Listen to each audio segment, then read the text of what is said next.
The Russian T-14 Armata tanks. Where are they? Not in Ukraine, apparently. Long hailed as a potential game-changer for Moscow, the Russian military's T-14 Armata Main Battle Tank, or MBT, appears to be a powerful weapon. However, the tank is yet to be seen on Ukrainian field. Watch the video to find out why Putin is scared to deploy the T-14 Armata tank in the Ukraine war.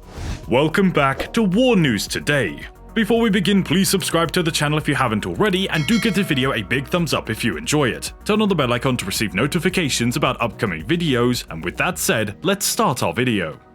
When the Russian Ministry of Defense discontinued its work on Object 195, the T-95 program, which was far less revolutionary and simply too evolutionary, started work on the Armata program. Instead, the new Armata project was viewed as a significant technological advance over military hardware designs from the Soviet era. The Armata program was intended to be fundamentally different from the previous Soviet/Russian tank platforms. The tank's overall shape marked a significant departure from the earlier Soviet designs, from its hull to its long, boxy turret, similar to Western tank turret designs. The T-14 also had 7 road wheels instead of the typical 6 found on almost all Soviet and contemporary Russian MBTs from the Cold War era.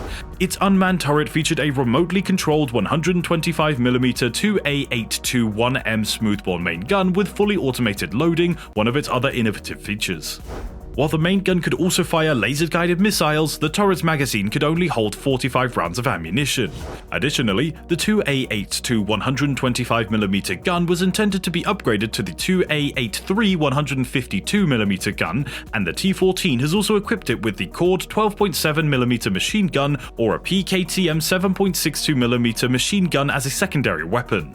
A meteorological mast, satellite communications, GLO-NASS, data link, and radio communications antennae were also designed to be housed on the T-14 turret roof. The Armata platform was also built with the safety of its own 3-person crew in mind. The T-14 MBT, for starters, has a low silhouette that increases the crew safety and survivability while decreasing exposure to enemy fire. Additionally, the automatic loader and ammunition storage in the center of the tank is kept separate from the driver, gunner, and tank commander, all housed in a crew compartment in an armored capsule in the front of the hull. The multi-layer armor was designed to protect the crew compartment, which was intended to be made of a composite material.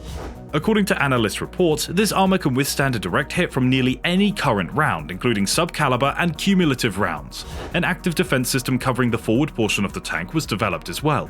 This system is intended to intercept anti-tank munitions, including sub-caliber rounds fired by anti-tank guided missiles, rockets, and RPGs. As a result, the T-14 is said to provide protection up to the STANAG 4569 level 5.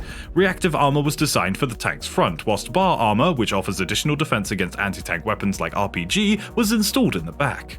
The T-14 was also designed with an internal toilet, so the crew doesn't need to exit the tank to respond to nature's call, which has always been a lack in armored vehicles. Moscow announced the tank's serial production last year. On the other hand, how many tanks have been constructed is still being determined. While some count 10 units, others count only 8. According to BulgarianMilitary.com, the T-14 faces the same threat as the T-90, namely being taken hostage by the Ukrainian military. According to Russia, the American Javelin anti-tank missile cannot penetrate the T-14. The 900mm armor, Malachit reactive armor, and Afghanit active protection system are responsible for this. Moscow asserts that they are also protected because the T-14 crew is housed in a separate portion of the capsule tank. The T-14's mobility is one of the main distinctions between it and other Russian tanks. Russia claims that the T-14 can travel forward and backwards at 70 to 80 km an hour. As previously reported, the T-14's delivery date was initially predicted by Russian tank manufacturer Uralvagonzavod for 2018. The first 9 tanks would then be distributed in 2019. The leadership promised that 20 would be put through testing and 80 would be prepared by the end of 2021 after this deadline passed. Moscow had previously stated that the T-15 Armata would begin serial production this year, but it now appears that the newest and most advanced MBTs will be ready at the least the following year. Simply put, Russia needs more numbers to utilize them effectively.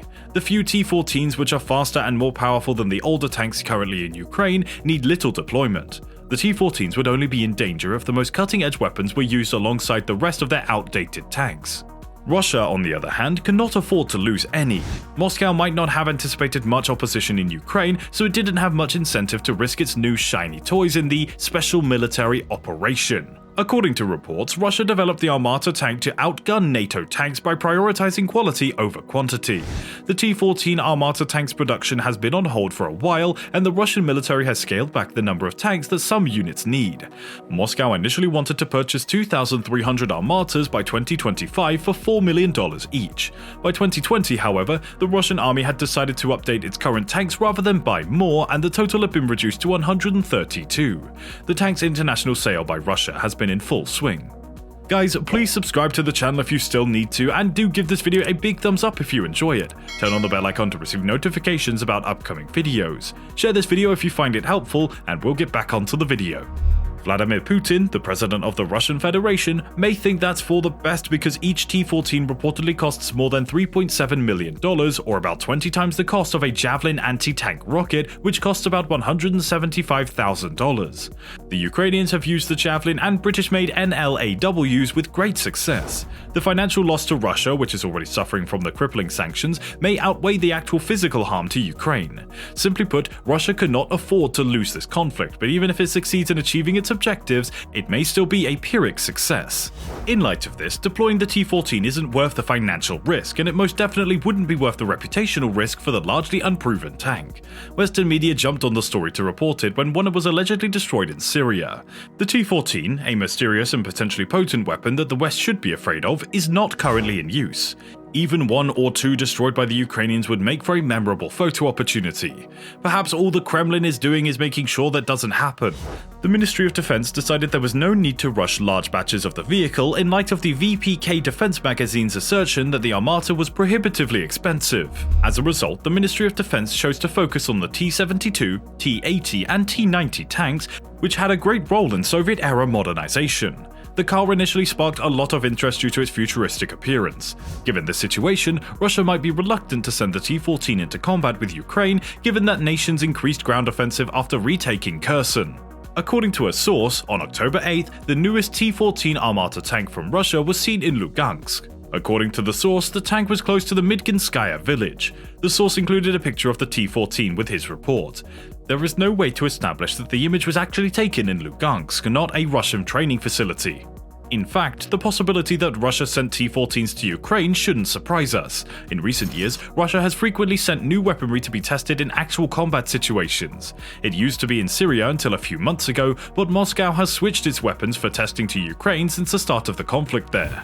Russian military forces are prepared to intensify the conflict in Ukraine. The tank's deployment might be a component of Moscow's efforts in this direction.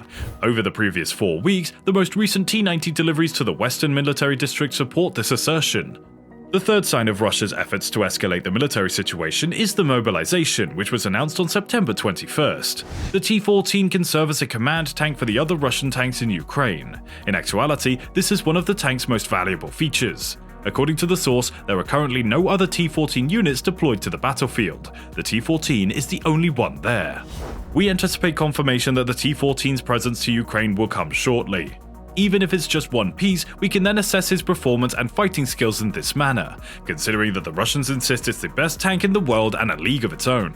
But they had previously asserted the same for the T-90 and T-90M, even though Russia had already suffered the loss of 2 tanks, one destroyed and one captured.